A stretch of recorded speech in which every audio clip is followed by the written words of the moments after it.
سپیده زد زبام آسمان، دلی لرزید میان دو جهان. نه دیدار بود نه سخن، ولی عشق افتاد به جان.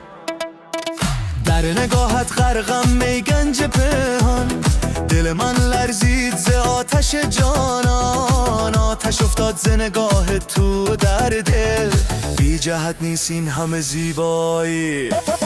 به چشم تو دل دادم بی پروا، تمام جانم شد در این ماجرا.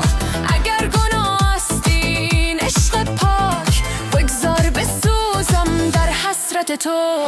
من از نژاد رنجا، من از تبار آتش، من از نژاد رنجا، من از تبار آتش، من از نژاد رنجم، من از تبار آتش، من از نژاد رنجم، من از تبار آتش.